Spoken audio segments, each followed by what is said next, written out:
গালাগালি ছাড়াও মাঝে মাঝে বিএনপির লোকেরা ইন্টারেস্টিং কমেন্ট করে আমার প্রোফাইলে। আজকে ইন্টারেস্টিং কমেন্ট করেছে। এটা হইতেছে এটা একটু ভুলভাল আছে, বানান টানানে, যাই হোক পড়ি আর কি। সে কইতেছে বিএনপির বেশিরভাগ ভোট গ্রাম অঞ্চলে, যারা টক শো তেমন দেখে না, দেখলেও আপনি যেভাবে এক্সপ্লেন করেন সেভাবে চিন্তা করে না। তারা জানে দুইটা পক্ষ, BNP and Awami League. Vote হয় বিএনপি অথবা আওয়ামী লীগ, এর বাইরে কোনো অপশন এখনো পর্যন্ত তাদের কাছে এখনো নাই। কর্মীদের মনোবল চাঙ্গা করার জন্য অনেক কিছু বলতে হয় দলগুলোকে, এগুলা নির্বাচনও করে দীর্ঘদিন ধরে, কিন্তু নির্বাচনটা ঠিক কিভাবে হয়, কেমনে জয় পরাজয় নির্ধারিত হয় তা নিয়ে জানা বুঝার অভাব যে এই দলগুলোর মধ্যে আছে, তাই মন্তব্য থেকে স্পষ্ট। তবে আজকের এপিসোড সকল রাজনৈতিক দলের জন্য একটা আই ওপেনার হবে, চক্ষু খুলে যাবে, চক্ষু মুইটা ঘুমায় ওরা। আজ এমন কিছু জানবেন যা এই রাজনৈতিক দলগুলো পুরা হিসাব নিকাশ পাল্টাই দিতে পারে। আমি এই কাজটা হাসিনা পর থেকে করতেছি, আজ যা দেখাবো তাই তো স্যাম্পল, ভাইবেন না আমি নির্বাচন নিয়ে সকল গুড় তত্ত্ব কইয়া দিতেছি। আজকে খুবই সামান্য কব, নির্বাচনের আসল খেলা পরে শুরু হবে, টের পাইবেন।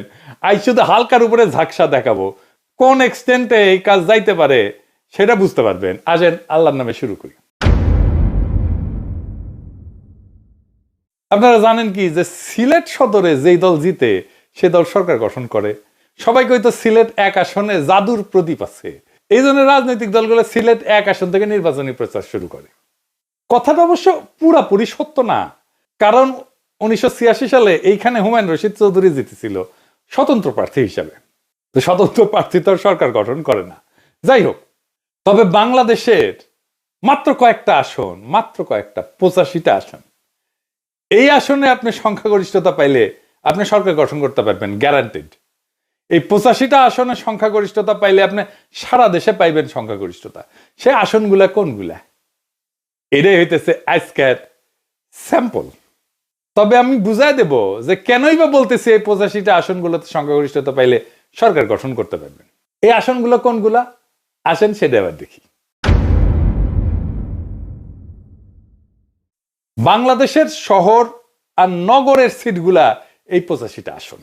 তাহলে নগরের সিটগুলো কিভাবে আইডেন্টিফাই করবেন?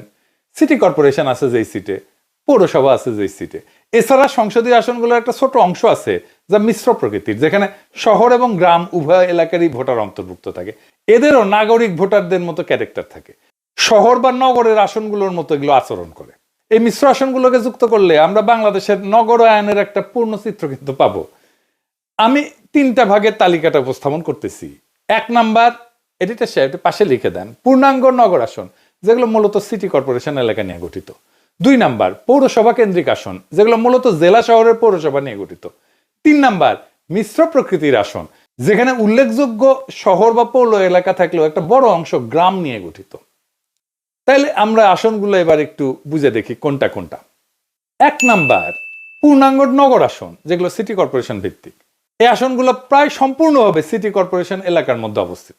ঢাকা বিভাগে যেমন ধরেন ঢাকা 4, ঢাকা 5, ঢাকা 6, ঢাকা 7, ঢাকা 8, ঢাকা 9, ঢাকা 10, ঢাকা 11, ঢাকা 12, ঢাকা 13, ঢাকা 14, ঢাকা 15, ঢাকা 16, ঢাকা 17, ঢাকা 18, গাজীপুর 2, নারায়ণগঞ্জ 5।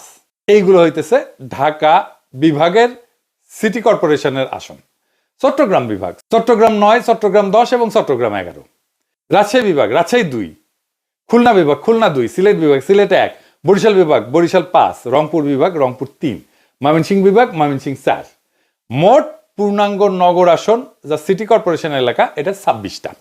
এরপরে আসেন পৌরসভা কেন্দ্রিক আসন, এটা মূলত জেলা শহর ভিত্তিক। এই আসনগুলোর কেন্দ্রবিন্দু হইল সংশ্লিষ্ট জেলা শহরের পৌরসভা। ঢাকা বিভাগে যেমন নরসিংদী 1, টাঙ্গাইল 5, কিশোরগঞ্জ 1, মানিকগঞ্জ 3, মুন্সিগঞ্জ 3, রাজবাড়ী 1, মাদারীপুর 2, শরীয়তপুর 1, ফরিদপুর 3।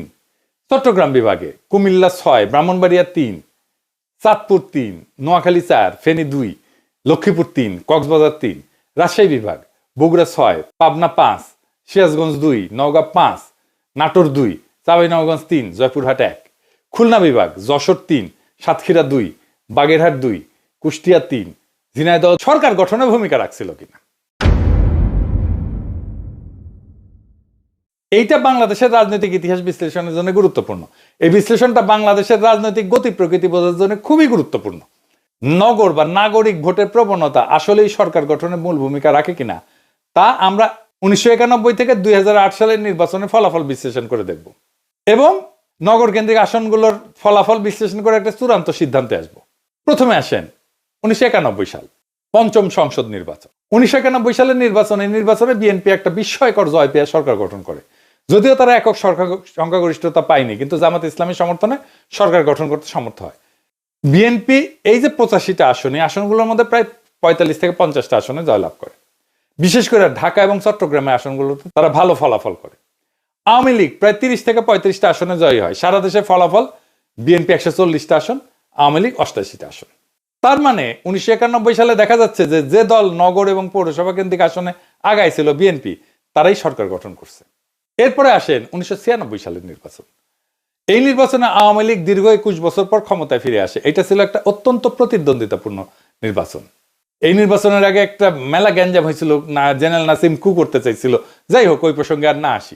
তো আওয়ামী লীগ এই আসনগুলোর মধ্যে প্রায় 50 থেকে 55টা আসনে জয়লাভ করে। এই নগরের আসনগুলোতে ঢাকা মহানগর সহ অনেক জেলা শহরে আওয়ামী লীগ ভালো ফল করে। বিএনপির প্রায় 25 থেকে 30টা আসনে জয়লাভ করে। সারা দেশের ফলাফল হইতেছে আওয়ামী লীগ 146টা আসন, বিএনপি 116টা আসন পায়। 1996 সালেও একই প্রবণতা দেখা যায়। যেই দল নগর পৌরসভা কেন্দ্রিক আসনে সুস্পষ্টভাবে আগাইছিল যেমন আওয়ামী লীগ, তারাই সরকার গঠন করতে সক্ষম হয়। এবার আসেন 2001 থেকে 2008 সালের নির্বাচনের ফলাফল দেখি। 2001-এর অষ্টম জাতীয় সংসদ নির্বাচন, বিএনপি জামাত জোট 85টার মধ্যে 73টা আসন পায়। 2008-এর নবম জাতীয় সংসদ নির্বাচনে আওয়ামী লীগ মহাজোট 85টার মধ্যে 77টা আসন পায়। 2001-এর অষ্টম জাতীয় সংসদ নির্বাচনে বিএনপি জামাত নেতৃত্বাধীন 4 দলীয় জোট ভূমিধ্বস জয় পায়। নগর পৌরসভা কেন্দ্রিক আসনগুলোতে তাদের ব্যাপক আধিপত্য দেখা যায়।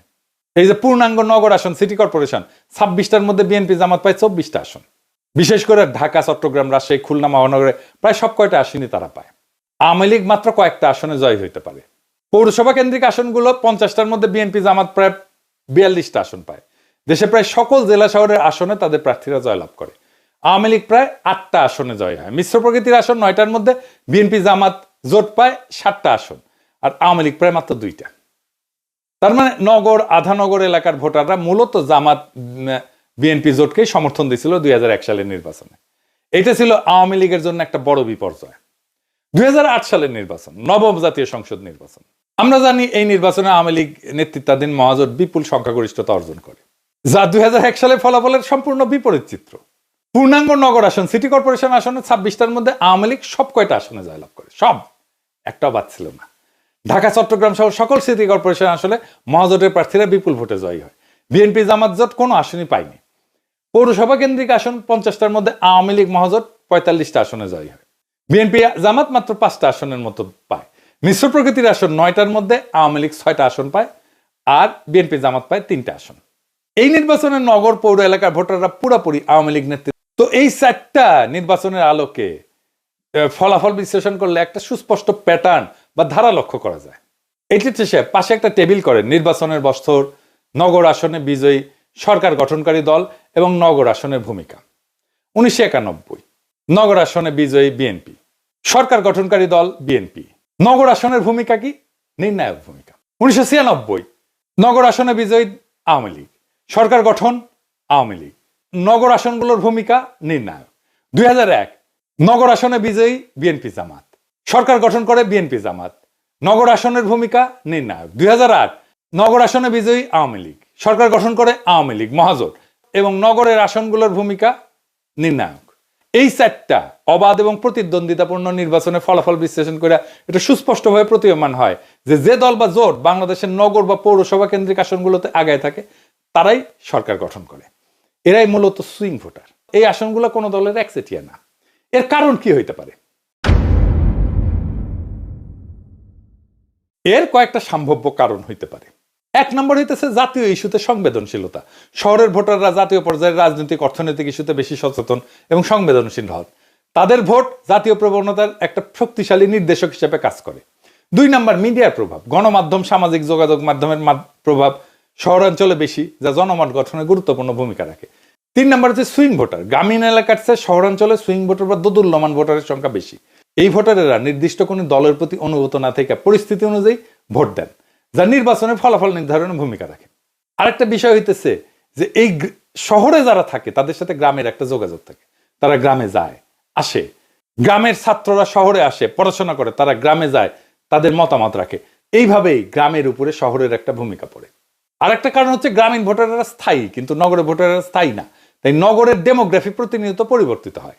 যে আসনগুলোতে জিতলে সরকার গঠন সুনিশ্চিত তাকে বলা হয় বেলওয়েদার আসন। সুতরাং নগর পৌরসভা কেন্দ্রিক আসনগুলোতে বাংলাদেশের নির্বাচনের বেলওয়েদার বা নির্ধারক হিসেবে বিবেচনা করা যেতে পারে। তার উপরে আরো কিছু ইস্যু যুক্ত হয়েছে, যেমন ধরেন জেনজি ভোটার হয়েছে এইবার, হাসিনা আমাদের ভোট দিতে দেয় নাই, তাই এবারে ভোটে কোনো রাজনৈতিক দল ন্যূনতম মাত্রায় কারচুপি বা ভোট কেন্দ্র দখল করতে পারবে না, ফুল স্টপ। ভারত ইস্যুতে রাজনৈতিক দলের অবস্থান ভোটের ক্ষেত্রে ভূমিকা রাখবে। এই নির্বাচনে সোশ্যাল মিডিয়া বিরাট ভূমিকা পালন করবে, যাকে বিএনপি শুরুতেই শত্রু বানায় ফেলছে। আর এই নির্বাচনে প্রখর মেধার অল্প কিছু রাজনৈতিক মানুষ যদি নির্বাচনে কোনো দল বা জোটকে বিজয়ী দেখতে চায় আর সেইভাবে তাদের সাহায্য করে বয়ান তৈরি করে দিতে, তাহলে সেই দল বা জোট জিতবে, লিখে রাখতে পারেন। এবারের নির্বাচন ক্ষমতার না, নিয়তির লড়াই। এইবার খেলা শুধু গণনায় হবে না, হবে বুদ্ধি, কৌশল আর সাহসের খেলায়। বিএনপি যদি ভাবে গ্রামেই তাদের ভোট আর সেই ভোট দিয়ে সরকার গঠন হবে, তাহলে তারা ভুল করতেছে। আর যারা শহরের কিছু বক্তৃতার ফেসবুক লাইভ দিয়ে জিতবে বলে মনে করতেছে, তারা বোকা স্বর্গে বাস করতেছে। জয় হবে তাদের যারা অন্তঃসার শূন্য দলান্ধতা ভাঙ্গা একটা বড় রাজনৈতিক ফ্রন্ট তৈরি করতে পারবে, যারা বুঝবে এবার শুধু পুরনো রাজনৈতিক শক্তি ভারতের সম্প্রসারণবাদের দেশীয় লাইসপেন্সারদের হারালেই হবে না, মানুষকেও জয় করতে হবে। হয়তো এখনো বিএনপি সংখ্যায় খানিকটা আগায়, কিন্তু এই সংখ্যা কিছুই না যদি চিন্তা না থাকে, যদি বয়ান না থাকে, যদি মেধার নেতৃত্ব না থাকে। এই লড়াই শুধু পোস্টার আর মিছিলের না, এই লড়াই বয়ানের, আদর্শের, প্ল্যানের, দখলের। আর যারা শহরের ভোটারদের সোশ্যাল মিডিয়াকে শত্রু মনে করে, তারা বুঝে না নতুন ভোটারদের যুদ্ধ এখন ফোনের স্ক্রিনে শুরু হয় আর মাঠে গিয়ে শেষ হয়। কিন্তু এখনো সময় আছে। যারা পুরনো ব্যবস্থার পতন চায়, নতুন রাষ্ট্র করতে চায়, যারা সত্যিই জিততে চায়, তাদের দলের বাইরের দেশপ্রেমিক শক্তিগুলোকে সাথে নিতে হবে। একটা ঐক্যবদ্ধ ফ্রন্ট গঠন করে মেধার শানিত অস্ত্র নিয়ে মাঠে নামতে হবে। কারণ এইবার জয় হবে তারা যারা ভয় পায় না আর বিশ্বাস করে জনগণের শক্তিতে, যারা প্রখর মেধায় বলিয়ান। ইনকিলাব